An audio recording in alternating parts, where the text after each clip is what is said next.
So exceptional adaptive radiations usually occur in exceptional environments. So take, for example, the Hawaiian Islands. We see massive diversification, adaptive radiations of honey creepers, of spiders, Drosophila, silver swords, and many more. And we know why. Ecological opportunity. So the abundance of resources, few competitors, few predators after colonizing a new environment, key innovation, or a mass extinction. This may result in relaxation of stabilizing selection on the new colonists, or ecological release, expansion of niche breadth. And finally, a rapid burst of morphological and species diversification, ecological diversification, morphological and species diversification, adaptive radiation. But we can't really test this model, our only model of adaptive radiation in the Hawaiian Islands, because this environment is so unique. These adaptive radiations aren't replicated anywhere else. What we need are replicated, repeated, exceptional environments. And we have some examples of this, like the East African Great Lakes. But here we see exceptional adaptive radiations in all of them. So what we need are places where these lineages have not diversified that are also comparable environments. And today I'll argue that this little guy is a great system for probing the origins of adaptive radiation, the Caribbean pupfish. And their exceptional adaptive radiation occurs in this setting, saline lakes, shown here, where we see nothing but pupfishes, mosquito fish, Brian Langerhans's favorite fish, as well as sometimes silver sides. So these hypersaline lakes have a lot of ecological opportunity, few competitors, no predators, but they're also replicated across thousands of environments in the Caribbean. So here I'm just showing you collection sites for pupfishes in estuarine environments, museum collections in yellow, and sites where I've personally searched in blue, in Mexico, the Bahamas, and the Dominican Republic. And across all of this range, most populations are allopatric generalists, such as these shown here, feeding mostly on algae as well as invertebrates. Their range occurs from Massachusetts all the way down to Venezuela, shown here in blue. There's only 2 exceptions so far that we know to this pattern of allopatric generalists. The first is a tiny 11-mile island in the Bahamas, San Salvador Island, where 2 specialists, in addition to a wide-ranging generalist, have evolved in saline lakes similar to lakes everywhere else, and these lakes are only about 10,000 years old. Now, the second place is Laguna Chichen-Canab in the center of the Yucatan, where at least 4 specialists have evolved, in addition to the generalist that's similar to generalists everywhere else. So throughout this talk, I'll argue that these are exceptional examples of a dramatic adaptive radiations, similar to the classic examples I showed you in the introduction, and also that they're exceptionally localized. Which begs the question, why is adaptive radiation so rare in Caribbean pupfishes? As well as why only these 2 places throughout the Caribbean? This is the focus of my talk. And I'll tell you the punchlines right off the bat. First of all, by measuring the fitness landscape for hybrids, I surprisingly found strong selection on generalists, which provides an explanation for their rarity. Perhaps these pupfishes are across these environments are stranded on an isolated fitness peak, unable to reach neighboring fitness peaks that actually look like they're higher. This is a classic problem for fitness landscapes. Now the second answer, I don't know. But after going to neighboring islands and measuring ecology, dietary diversity, morphological diversity, and finding no real differences among all these generalist populations, I don't think that ecological opportunity, is the sufficient explanation for why we see such localized adaptive radiation. Now, these examples of speciation are not your typical examples of a large and a small species use a subset of the ancestral resource base. Instead, we see novel ecology. One species on San Salvador is a scale eater, biting the scales off of other pupfishes. So here it is in the wild, scale eaters right here, biting scales off an unsuspecting generalist pupfish. 50% of their diet is the scales of other pupfish. Now here at 2,000 frames in the lab, look at this female. She rips off those scales. See the scales spraying off of there. And this female actually went back and ate those scales off the bottom of the tank. So these are vicious predators out there doing this all day long. And to put this in perspective, there's other specialized scale eaters out there across the fish tree of life, such as these, but no other scale-eating cyprinodontiforms, a group distributed globally. And the most closely related scale-eating specialist is actually East African cichlid. So separated by 168 million years of evolution, this is a truly novel ecological niche for cyprinodontiforms. There's a second specialist on San Salvador that has a novel nasal protrusion, which may help it feed on its diet of hard-shelled prey. It's a molluscivore. And this is actually a skeletal extension of the maxilla, as you'll see here. Now, in contrast, the scale eater has massive oral jaws, and the generalist has jaws similar to everywhere else. And I've 3D printed these jaws to give you a sense of these phenotypes, which I'll pass around now. So here's the the molluscivore, so feeding on snails at high speed. You can see it grasps the snail in its oral jaws, retracts the jaws as it shakes its head from side to side. So I think this novel nasal appendage is basically a stabilizing wedge, helping it to break open these shells. Now again, there's other fishes out there with noses, but this is the only one across all cyprinodontiforms. Now I mentioned there's two adaptive radiations of pupfishes. The second is an independent sympatric adaptive radiation in Chichen Canal. And again, these saline lakes are very similar. Carbonate geology, ringed-in mangroves, and only one other competing fish species, again, a mosquito fish in Chichen Canal.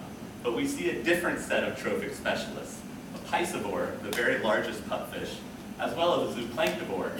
And note just the dramatic difference in tooth length as well as the thickness of the oral jaws here. So here's a zooplanktivore feeding on a newly hatched brine shrimp in the lab. This is one of the only pupfishes that will do this as an adult, feed on such tiny prey with gracile jaws. This may be traded off with their ability to capture live prey like the piscivores.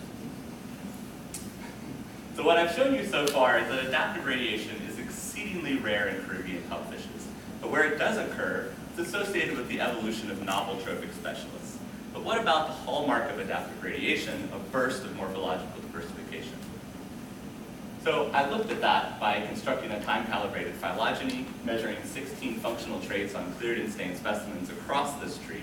And I'm showing you these comparative data as a heat map, a pupfish heat map. So for each trait that I measured, sorry, it's so grainy. Each trait that I measured, the heat color shows the rate of morphological diversification for that trait on San Salvador relative to the rate in background allopatric populations. And this was comparing 1 and 2 trait models of Brownian motion diversification. And these rates are exceptionally fast, up to 50 times faster than background rates for jaw length. In Chichen Canal, we see exceptionally fast rates in a different set of traits, up to 130 times faster than background rates for tooth length, which is one of the fastest rates of morphological diversification I've ever seen reported in the literature. And these are not just due to the young age of these clades. Here I'm plotting the rate of morphological diversification on the first principal component axis relative to clade age across the pupfish tree of life. And here these two radiations in color are the sympatric adaptive radiations, which really are exceptional outliers, even relative to clades of similar age. If we plot these rates against each other on PCs 1 and 2, these sympatric radiations are out in their own part of the space. So this, to me, really looks like exceptional adaptive radiation relative to this sort of ordinary continuum of adaptive diversification. So I've shown you that these are exceptional and extremely localized. Let's see here. What's working? Let's see. But what we really need to ask next is, why are these adaptive radiations so rare? So measuring the fitness landscape provides an unexpected answer to this question. So this is a complex relationship between fitness and phenotype. But to measure this, we don't just need to know the fitness of the species we observe in the wild, but we also want to know the fitness of intermediate phenotypes. So to do this, I raised over 2,000 hybrids in the lab, photographed and individually tagged each hybrid, then brought them back to San Salvador Island in my luggage, and finally reintroduced these hybrids to the same lakes from which their grandparents were originally collected 3 years earlier, and set them in these high and low density enclosures for 3 months before coming and collecting the survivors.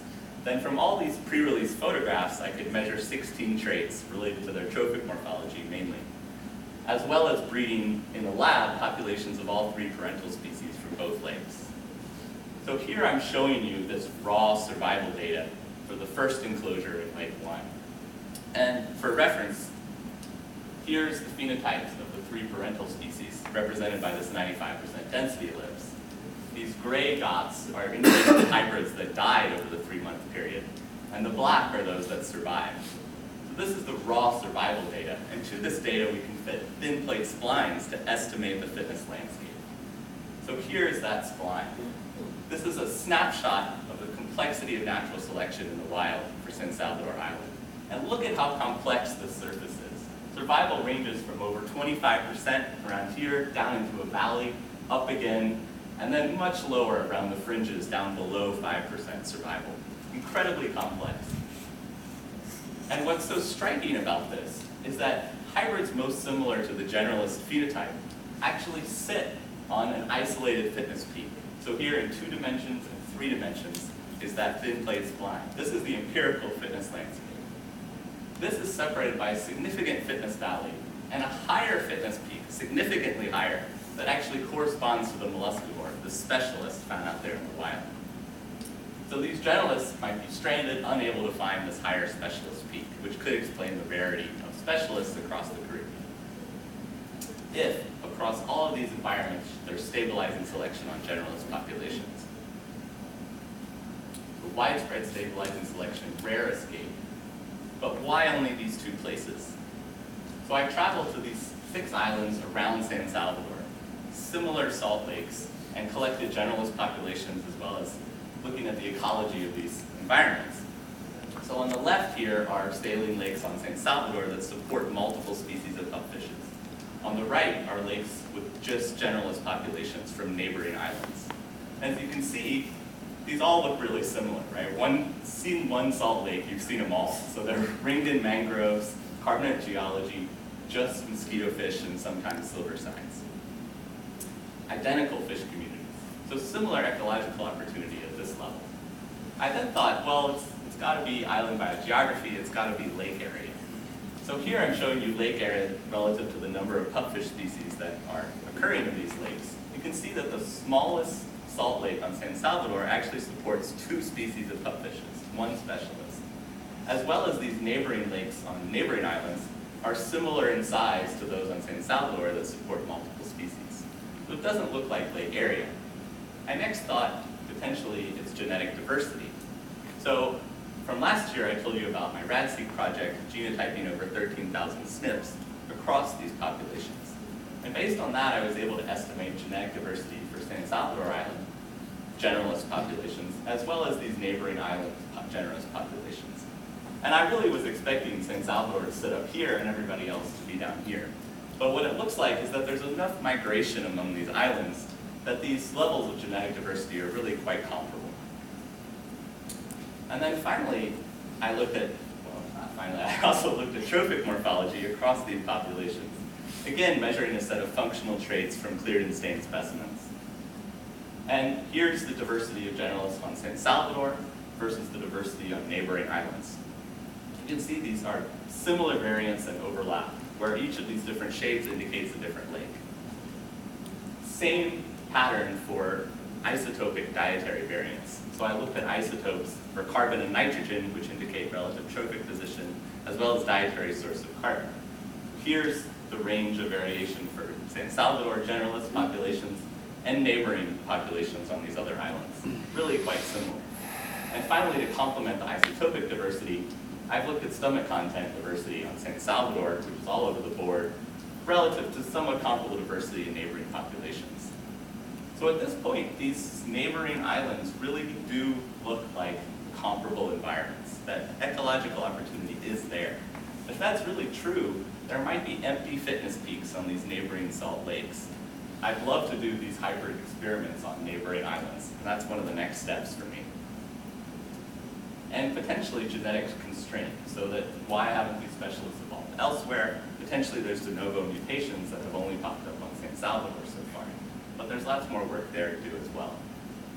And I've also started expanding on these hybrid fitness experiments on San Salvador by not just putting the hybrids out there, but also fin clipping them. And with that, I'll cut myself off. But also mention I'm joining UNC Chapel Hill next year, so if you're interested in this, please contact me.